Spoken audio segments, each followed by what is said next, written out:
And so the culture industry, the most rigid of all styles, proves to be the goal of liberalism, which is reproached for its lack of style. Not only do its categories and contents derive from liberalism, domesticated naturalism, as well as operetta and revue, but the modern culture monopolies form the economic area in which, together with the corresponding entrepreneurial types, for the time being some part of its sphere of operation survives. Despite the process of disintegration elsewhere, it is still possible to make one's way in entertainment if one is not too obstinate about one's own concerns and proves appropriately pliable. Anyone who resists can only survive by fitting in. Once his particular brand of deviation from the norm has been noted by the industry, he belongs to it as does the land reformer to capitalism. Realistic dissidence is the trademark of anyone who has a new idea in business. In the public voice of modern society, accusations are seldom audible. If they are, the perceptive can already detect signs that the dissident will soon be reconciled. The more immeasurable the gap between chorus and leaders, the more certainly there is room at the top for everybody who demonstrates his superiority by well-planned originality.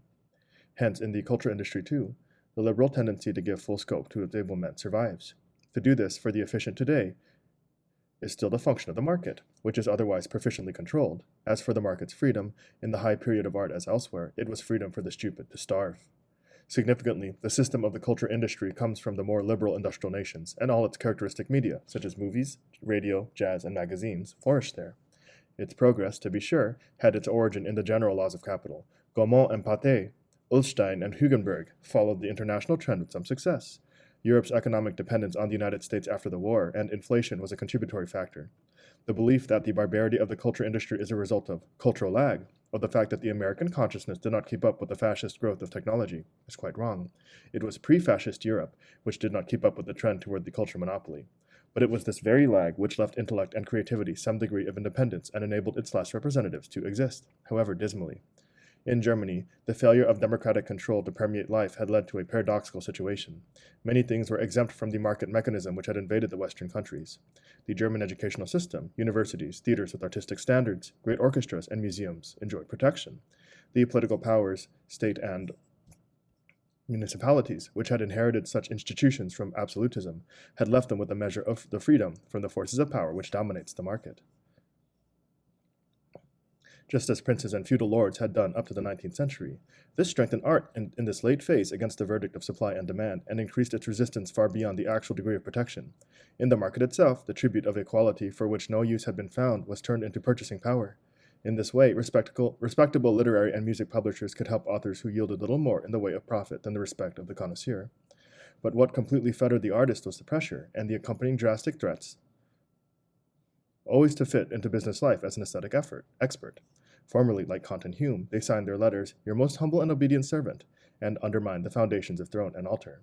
Today, they address heads of government by their first names, yet in every artistic activity they are subject to their illiterate masters. The analysis Tocqueville offered a century ago had in the meantime proved wholly accurate. Under the private culture monopoly, it is a fact that tyranny leaves the body free and directs its attack at the soul.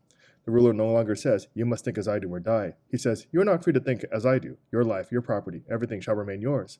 But from this day on, you are a stranger among us." Not to conform means to be rendered powerless, economically and therefore spiritually, to be self-employed. When the outsider is excluded from the concern, he can only too easily be accused of incompetence. Whereas today in material production, the mechanism of supply and demand is disintegrating. In the superstructure, it still operates as a check in the ruler's favor. The consumers are the workers and employees, the farmers and lower middle class. Capitalist production so confines them, body and soul, that they fall helpless victims to what is offered them. As naturally as the ruled always took the morality imposed upon them more seriously than did the rulers themselves. The deceived masses are today captivated by the myth of success even more than the successful are. Immovably, they insist on the very ideology which enslaves them. The misplaced love of the common people for the wrong which is done them is a greater force than the cunning of the authorities. It is stronger even than the rigorism of the Hayes office. Just as in certain great times in history it has inflamed greater forces that were turned against it, namely the terror of tribunals. It calls for Mickey Rooney in preference to the tragic Garbo, for Donald Duck instead of Betty Boop. The industry submits to the vote which it has itself inspired.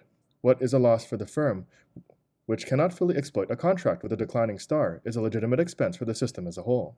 By craftily sanctioning the demand for rubbish, it inaugurates total harmony.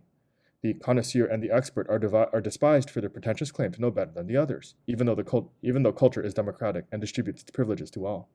In view of the ideological truths, The conformism of the buyers and the effrontery of the producers who supply them prevail. The result is a constant reproduction of the same thing.